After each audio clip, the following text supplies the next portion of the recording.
श्री कृष्णा, राधे राधे, श्री हरिदास। स्वागत है आप सभी का। आज हम कार्तिक मास में सुनी जाने वाली इल्ली गुणिये की कहानी का श्रवण करेंगे।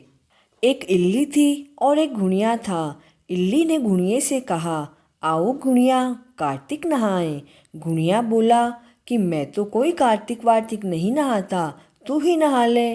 तू तो गिरी व छुआरों में रहती है, इसलिए तेरे में तो बहुत ताकत है, और मैं तो बेचारा मोठ बाजरे में रहता हूँ, इसलिए मैं तो कार्तिक नहीं नहाऊंगा। मैं तो हरे हरे बाजरी के सिट्टे खाऊंगा और पालरा पालरा पानी पीऊंगा और सोया रहूंगा। इल्ली ने तो दृढ़ निश्चय कर लिया कि उसे तो कार्तिक नहाना है, इसलिए इल्ली तो रोजाना सुबह जल्दी उठकर राजा की बेटी के पल्ले पर बैठ जाती और तालाब में नहाकर आ जाती, और गुणिया तो सोया रहता, कोई कार्तिक नहीं नहाता। ऐसा करते करते कार्तिक का महीना पूरा हो गया। कार्तिक की पूर्णिमा के दिन दोनों मर गए। इल्ली ने कार्तिक नहाने के कारण राजा के घर पर लड़की का जन्म लिया और गुणिया राजा के घर मेंढक बना। राजा की बेटी और मेंढक दोनों को अपना पूर्व जन्म याद था। दोनों अपने पूर्व जन्म की बातें किया करते थे। इधर राजा की बेटी बड़ी हो गई और उसकी शादी हुई। जब वह विदा होकर जाने लगी तो उसने अपना रथ रुकवा लिया। राजा ने पूछा, बेटी, तुमने रथ क्यों रुकवा लिया? तुम्हें जो भी चाहिए वह ले जाओ।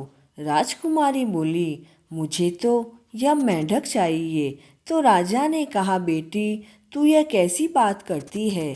कोई तो धन दौलत मांगता है, किंतु तूने मांगा भी तो एक मेंढक। तेरे ससुराल वाले देखेंगे तो हंसेंगे कि राजा ने दहेज में बेटी को मेंढक भी साथ दिया है। तब राजकुमारी कहने लगी, पिताजी, इस मेंढक को सोने की जंजीर से बांध दो। मेंढक के साथ सोना भी जाएगा तो कोई कुछ नहीं कहेगा। पिता ने कहा, जैसी तेरी इच्छा बेटी। अब तो मेंढक को रथ के पीछे बांध दिया। मेंढक फुदक फुदक करता चला गया। राजकुमारी अपने ससुराल में महलों में जाने लगी तो उसने मेंढक को सीढ़ियों के नीचे बंधवा दिया। राजकुमारी जब भी सीढ़ियाँ उतरती और चढ़ती तब मेंढक कहता, रिमझिम की ए श्याम सुंदरी बाई, थोड़ो पानी रो तो प्या। तब राजकुमारी कहती, मैं तने केवती रे गुणिया, कार्तिक रो तो ना। एक दिन राजकुमारी की देवरानी और जिठानी ने यह सब सुन लिया और राजा के कान भरने लगी कि कंवर सा, आपने राजकुमारी से शादी की या किसी जादूगरनी से? मनुष्यों से तो सभी कोई बात करता है, किंतु तुम्हारी पत्नी तो जानवरों से भी बातें करती है। तब राजा बोला, मैं तो आँखों देखी बात मानूंगा, केवल कानों से सुनी हुई बात मैं नहीं मानता। दूसरे दिन राजा सीढ़ियों के नीचे छिपकर बैठ गया। रानी जैसे ही सीढ़ियों से नीचे उतरी तब मेंढक फिर से वैसे ही बोला और रानी ने भी वही जवाब दिया। अब राजा तो कटार लेकर खड़ा हो गया और बोला कि तू इस मेंढक से क्या बातें कर रही है? मुझे बता, नहीं तो मैं तुझे और इसे दोनों को अब भी मार दूंगा। तब रानी ने कहा कि औरत और रस्सी का अंत नहीं लिया करते हैं। तब राजा ने कहा, मैं तो तेरे अंत का ही भूखा हूँ, जो भी बात है वह बता दे।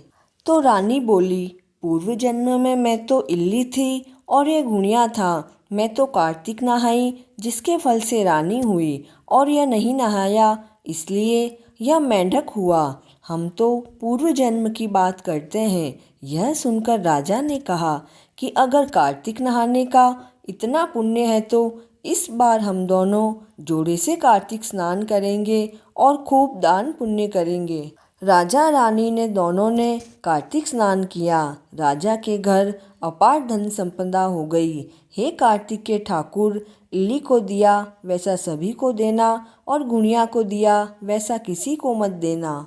कहानी अधूरी हो तो पूरी करना और पूरी हो तो मान लेना। जय श्री कृष्ण।